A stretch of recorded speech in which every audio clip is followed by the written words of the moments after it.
Good afternoon. With your permission, I will start. Dear colleagues, let me announce the next briefing, which is about Russian military equipment and military vehicles on the territory of Ukraine. You've seen these videos in the past days, and we will speak about that with Anton, the Council, to the Minister of Internal Affairs of Ukraine. Dear media representatives, I'd like to start our communication with a brief show of the video made by Lugansk residents this Sunday.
As you know, there are plenty of these videos on the internet, and unfortunately we still cannot close the border because we came across heavy counteraction by terrorists supported by the Russian Federation. Terrorists do use heavy military equipment, and as you know, the Russian president says you can buy anything like that in every shop, hunter's shop. Tomorrow, heads of EU member states will discuss sanctions, and I suggested that the Ministry of External Affairs of Ukraine should make a statement today to expose the fact of weapons and insurgents smuggling from the territory of Russian Federation to the territory of Ukraine. We have an exhibition of the captured equipment and armaments in the Museum of the Great Patriotic War here in Kiev. Welcome to visit it. Actually, Russia is being in real war without the war, which has never been declared and is not carried out by regular army forces of Russia, though there is lots of information recently about suggestions to Russian military personnel to join the fight in the southeast of Ukraine. The volley of rounds shelled last Friday on the Ukrainian personnel clearly shows that it could not be done by insurgents or militants. It did require heavily trained military professionals, and from here is my request to you, and particularly to international media representatives and journalists. Please help Ukraine to prove before Europe that Putin needs to be stopped immediately. If no sanctions are imposed to limit Russia's trade with Europe, it will turn into the war more deadly and more bloody. The history shows that any attempts to pacify aggressor, like it was with Hitler in 1937, will only bring new losses. The more recent example of the African state of Rwanda, with a fight between Tutsi and Hutu tribes that led to eventual deaths and terminal deaths of nearly 1 million of innocent people. It all leads to catastrophe. And these APS, these tanks, these Grad launchers, they bring imminent deaths. Militants will stop before nothing to try to stir more negative reactions against the Ukrainian army in their country, in the Russian Federation and worldwide. Many of you have seen a recent video made with a lady who purported to have seen a 3-year-old boy crucified on the main square of Slavyansk by the Ukrainian servicemen, though the very basic check show that this is just a cheap show-off done by a woman who's hardly in the know. And the only reason for posting such videos is to stir really sacred anger among Russians, to make them want come to fight in Ukraine.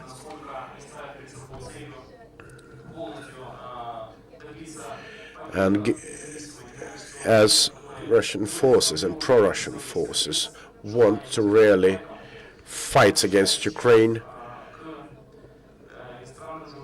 I now address all the media, domestic and international ones. Please bring more light to these situations. Educate your people so that European leaders at their summit of tomorrow will become more determined on their sanctions against Russian Federation, for Mr. Putin to know that he will face the face of the North Korea unless he stops. Thank you. Now Q&A session time, please. Don't. Olga Bushlenko, 1+1. Please, about Snezhny, do you have any information? There were allegations of Russian aviation strike without no confirmation to this date. If it was not Russian or Ukrainian, who could do it? There could be lots of options at stake there. It could be done from howitzers, from other armaments and systems. As soon as we are there and can investigate in detail, we will be better able to tell. But at this moment, we can assume that Russia could go as low as that. We think that, given the variety of options still pending, we need to go on site to investigate what types of explosives were used, what remains that are there.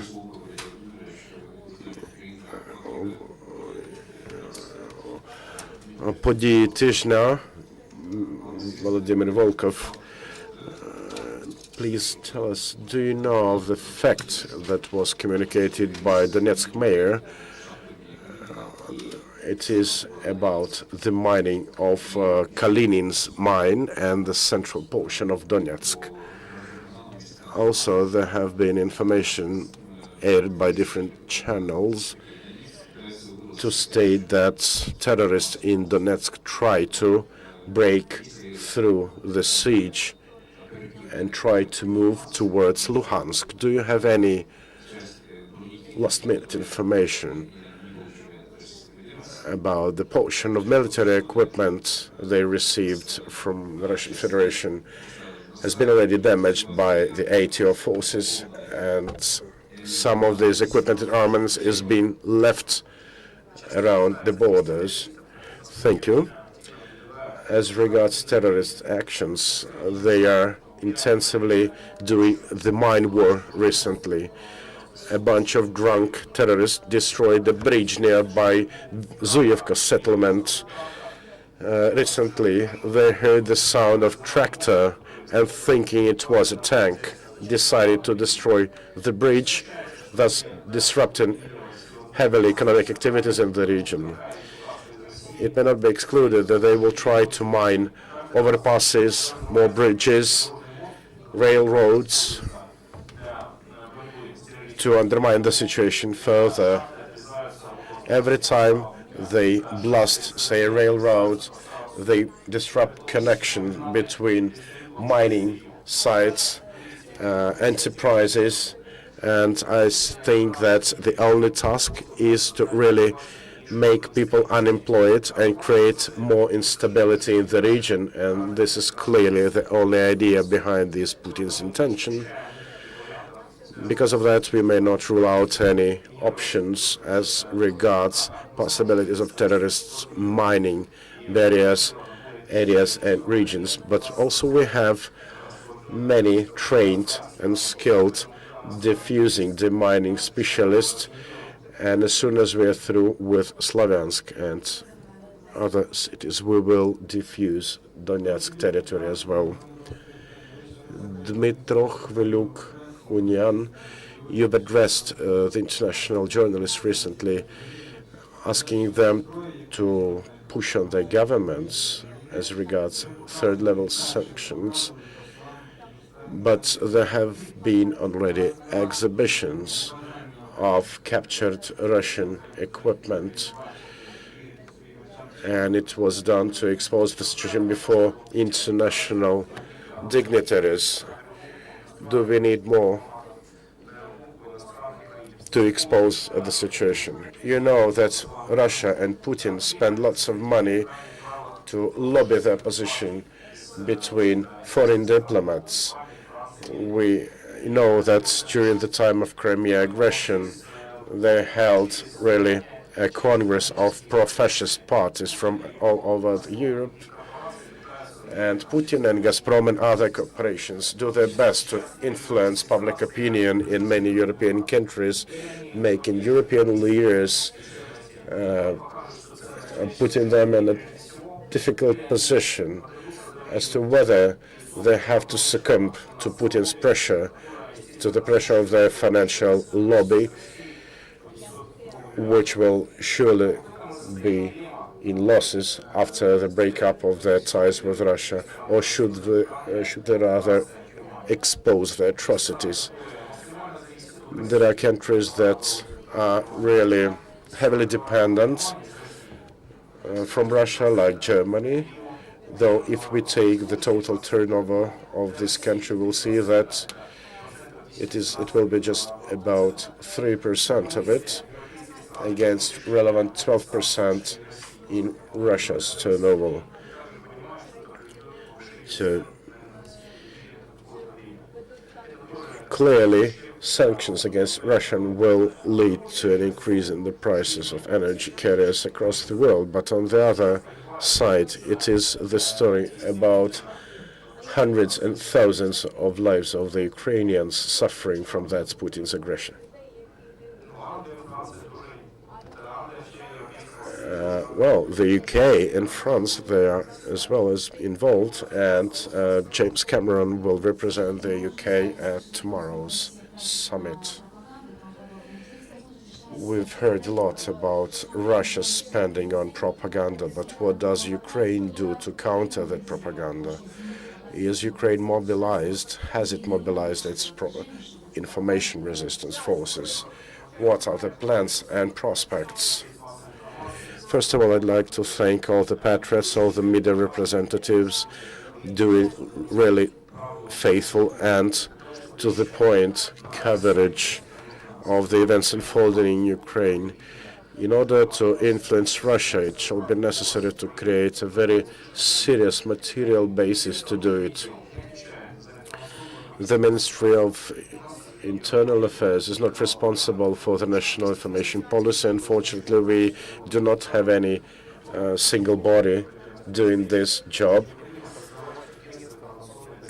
Many MPs, like Mr. Stats, have mentioned it more than once about the need to create such a single information and coordination authority, which will not censure, but will rather affect and shape the perception of Ukraine worldwide. So it is not about just broadcasting to Russia, but to broadcast in the world scale. Yes, indeed.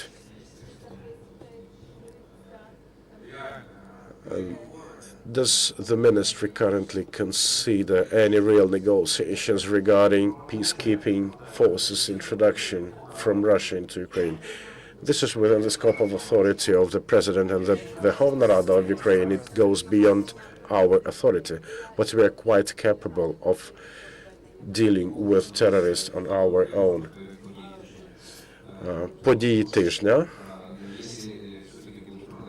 If there will be a breakthrough at the border by Russian regular forces, regular military servicemen, how do you think will it be necessary to introduce extraordinary state in the country, the martial law in the country?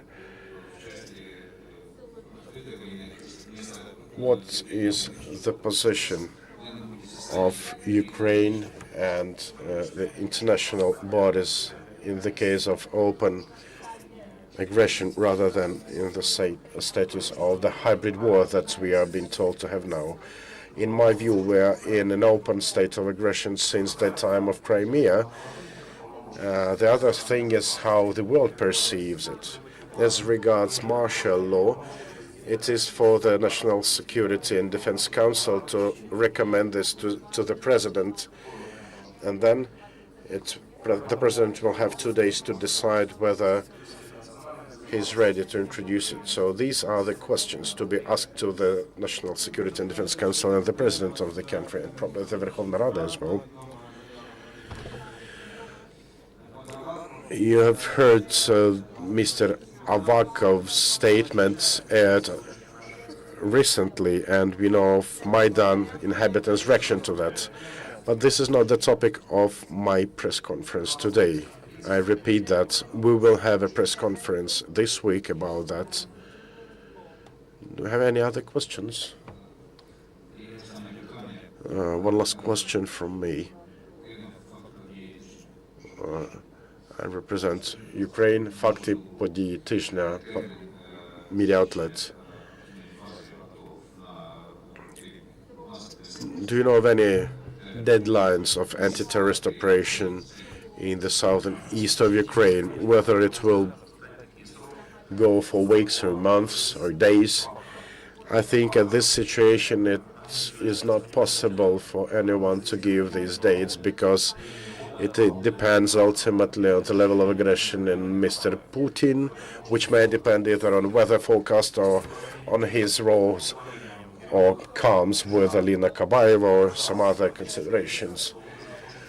I think if all the participating countries would stop supporting terrorists, we could deal with them in a matter of a week or two. But, all these possibilities of launching such aggressive terrorist actions are closely and directly linked to the direct support from Putin and Russia's military forces. They train terrorists with FSB and group professionals. They tell their bodyguards to open borders for terrorists, for munitions and armaments.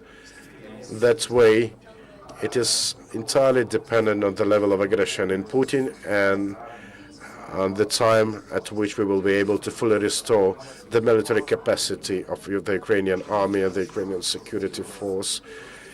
Now it's getting increasingly dangerous for terrorists to continue like that in Donbass. I can tell you that after the video with that fake three-year-old boy crucifixion in Russia, this really has reduced the number of terrorists or those willing to join the forces, because many of them return as dead corpses to their homeland. On the other hand, we may expect even more blatant insinuations with Ukrainian personnel killing innocent civilians, drinking their blood or live flesh, whatever. Then my question as a moderator, there is an opinion that the cautious position assumed by Germany, France or the UK may be related to the fact that Putin's behavior and Putin's politics is too unpredictable, and the third level of sanctions, if imposed, may on the country provoke even more open aggression, which risks spreading further into Europe. And because of that, Europeans may be more prone to less risky reactions, like problems for Russian delegations at Farnborough Air Show or some other similar steps. Do you think there is a grain of truth behind that? You know, Putin completely understands that any ban on gas imports in Ukraine will mean Russia will go bankrupt in a matter of years because they won't be able to sell everything to China, and without Europe, Gazprom will be left without most of its revenues. On the other hand, if the European Union is not willing to look into sanctions, then just help Ukraine.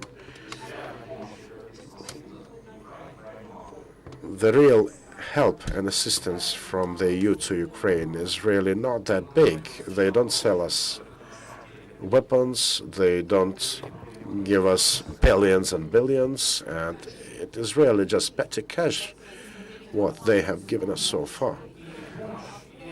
So if not third level sanctions, then please assist Ukraine, because we in Ukraine are now fighting for the whole of Europe, for the Baltic states, for Georgia, because otherwise Putin will go just there and start protecting Russians in Lithuania, in Latvia, in the Baltic region, in Georgia. It is not just a war of outlooks. It is not a war for Donbass. It's the war of civilizations. Do we still have time for one more question?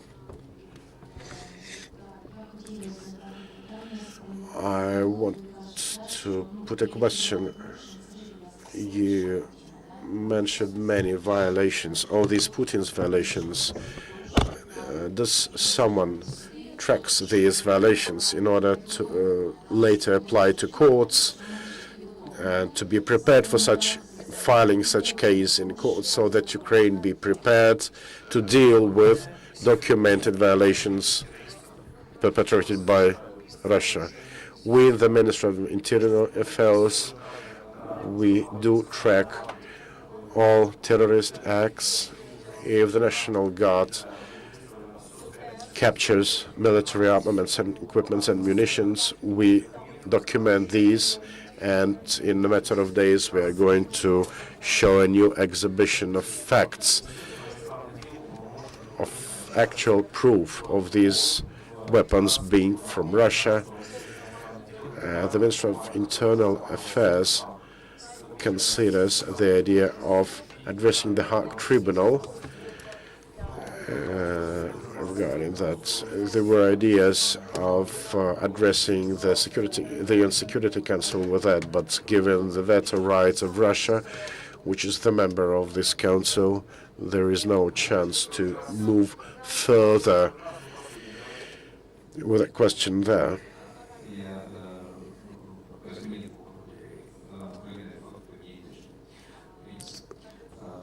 Ukraina, fakty, podії тижня, Вінниця, Volkov. You just mentioned it that the UN Security Council will never make any decision against Russia's veto. What about sanctions? These sanctions are economic sanctions, and they are to be imposed by the European countries, by Canada. It is not the matter for the Security Council. But there is a procedure envisaged in the UN Security Council regarding certain level of sanctions. It's a proven fact, and Ukraine has already addressed this body, asking to recognize Russia as the aggressor country. But what is the question actually inside? Well, taking Lugansk region, the border is still leaking in terms of weapons smuggling from Russia into Ukraine. Is there any real possibility to fully close the border from the Ukrainian side? Yes, naturally, this is what the National Guard and the Ukrainian army do. You know of this information about casualties among our servicemen. It is because we try to do it and terrorists do what they can to prevent this from happening, because they know that without supplies of armaments they will have nothing to fight with. This is why they wage such fierce battles there. This is why they used Grad very professionally to destroy our military base besides Zelenopilya, because it was one of the bases that covered our forces there at the border. Thank you for your information. This is the end of our day for today.